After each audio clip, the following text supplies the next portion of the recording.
اب تھوڑی بات اور بھی سن لیجئے کہ کچھ اسباب ہوتے ہیں تنگ دستی کے، عموماً ہمارے اندر وہ عادتیں ہوتی ہیں اور ہم کہتے ہیں جی کہ تنگ دستی بہت ہے۔ ہمیں چاہیے کہ جن چیزوں سے تنگ دستی ہوتی ہے ان اعمال کو چھوڑ دیں۔ پہلا عمل، کھڑے ہو کر جوتے پہن کر ننگے سر کھانا کھانا۔ آج کل شادیوں میں، دعوتوں میں ایک عام سی بات ہے، جوتے پہنے ہوتے ہیں، ننگے سر ہوتے ہیں اور کھڑے ہو کے کھانا کھاتے ہیں۔ اس سے اللہ تعالیٰ رزق میں تنگی فرما دیتے ہیں۔ دوسری بات، بیت الخلاء میں باتیں کرنا۔ تیسری بات، مہمان کو بوجھ سمجھنا۔ چوتھی بات، ہاتھ دھوئے بغیر کھانا کھانا اور بسم اللہ پڑھے بغیر کھانا کھانا، اس سے رزق میں تنگی ہو جاتی ہے۔ پھر پانچویں بات، کھانا ختم ہو جائے تو کھانے کے برتن کو اچھی طرح صاف نہ کرنا، اس سے بھی رزق میں تنگی ہوتی ہے۔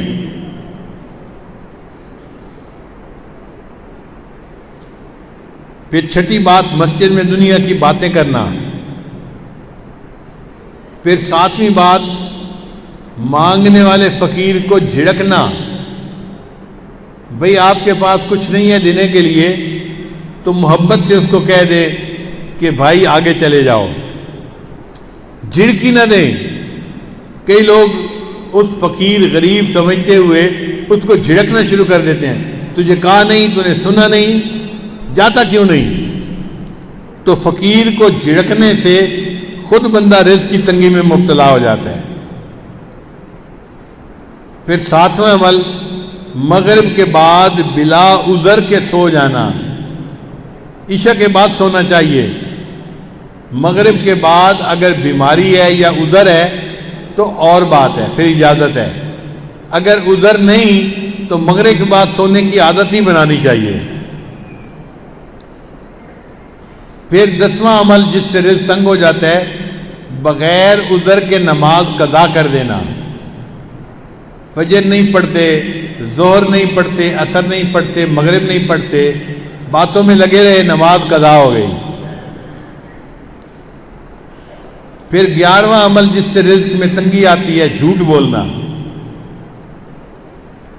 اور آج کل تو جھوٹ بولنے کی ابتدا ماں باپ بچے سے ہی کر دیتے ہیں۔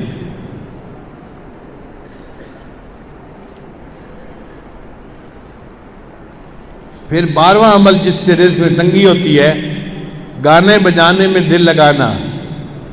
گانے پسند ہوتے ہیں تو آپ دیکھیں گاڑیوں میں ہر وقت ٹوں ٹوں ہوتی رہتی ہے، گانے لگے ہوئے ہوتے ہیں، میوزک لگی ہوتی ہے۔ پھر 13واں عمل جس سے رزق میں تنگی آتی ہے، اولاد کو برا بھلا کہنا۔ کچھ جاہل ماں باپ کو اولاد کو گالیاں دینے میں مزہ آتا ہے۔ ماں ہے تو گالیاں دیتی ہے، باپ ہے تو گالیاں دیتا ہے۔ اولاد کو گالیاں دینے سے اللہ تعالیٰ بندے کو رزق کی تنگی میں مبتلا کر دیتے ہیں۔ اس لیے غصے میں بھی اولاد کو دعا دینی چاہیے۔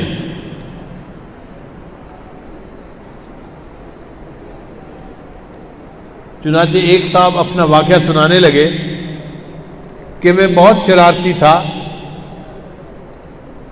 اور گھر والوں کو میں نے تنگ کیا ہوا تھا۔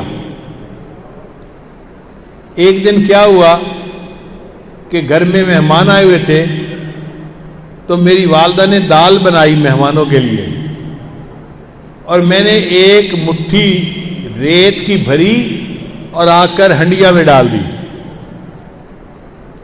اب جب مہمان کھانا کھانے لگے تو دال کے اندر ریت تھی، تو کھانا تو نہیں کھایا جاتا نا، تو مہمانوں کو بھی پریشانی ہوئی اور گھر والوں کو بھی پریشانی ہوئی۔ اب جب گھر والوں کو پریشانی ہوئی تو میرے والد تو غصے میں کہ جس نے یہ کیا ہے میں اس کی پٹائی کرتا ہوں۔ کہنے لگے کہ میری والدہ کو پتہ چلا تو میری والدہ نے پتہ کیا کہ یہ کام کیا کس نے ہے، تو ماں کو بچوں کا پتہ ہوتا ہے، اس نے کہا کہ فلاں نے کیا ہوگا۔ مجھے پکڑ کے لایا گیا اور مجھے پوچھا گیا کہ کیا تم نے یہ حرکت کی، سالن کے اندر تم نے ریت ڈالی، تو امی کے سامنے میں نے اقرار کر لیا، ہاں امی یہ شرارت میں نے کی تھی۔ کہنے لگے کہ یہ شرارت کا جب میں نے اقرار کیا تو غصے میں میری ماں نے مجھے کہا، اچھا تو نے مہمانوں کو تکلیف پہنچائی اور سالن کے اندر تو نے ریت ڈالی، اللہ تعالیٰ تجھے حرم کا امام بنا دے۔ تو وہ کہتے ہیں کہ اللہ نے میری ماں کی دعا کو قبول کر لیا اور آج اللہ نے مجھے دونوں حرم کا امام بنا دیا۔ یہ واقعہ کس کا تھا؟ قاری سدیس کا تھا جو حرم کے امام ہیں۔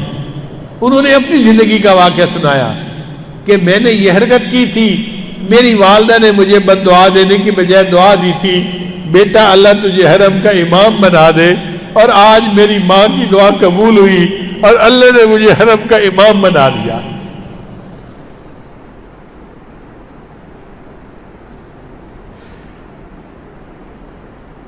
پھر 14واں عمل قرآن پاک کو بے وضو ہاتھ لگانا۔ بعض لوگ قرآن مجید کی بے حرمتی کرتے ہیں، وضو کے ساتھ ہاتھ لگانا چاہیے، وہ بے وضو بھی ہاتھ لگا لیتے ہیں۔ تو بے وضو ہاتھ لگانے سے اللہ تعالیٰ رزق میں تنگی پیدا فرما دیتے ہیں۔ 15واں عمل غیر محرم کو بے دھڑک دیکھنا۔ بعض نوجوان سمجھتے ہیں کہ ہوتا تو کچھ نہیں، تو غیر محرم کو دیکھو مزے اڑاؤ۔ تو غیر محرم کو دیکھنے سے اللہ تعالیٰ بندے کو رزق کی تنگی میں مبتلا فرما دیتے ہیں۔ اور 16واں عمل جس سے کہ اللہ تعالیٰ رزق کو تنگ کر دیتے ہیں، اپنے اہل خانہ کے ساتھ ہر وقت لڑتے رہنا۔ یہ گناہ آج کے دور میں عام ہو گیا ہے۔ جس گھر میں دیکھو خاوند بیوی پہ برس رہا ہے اور بیوی بھی چپ نہیں کرتی، آگے سے کوئی نہ کوئی جواب دیتی رہتی ہے، اس نوک جھونک کے بدلے اللہ تعالیٰ رزق کی تنگی میں مبتلا کر دیتے ہیں۔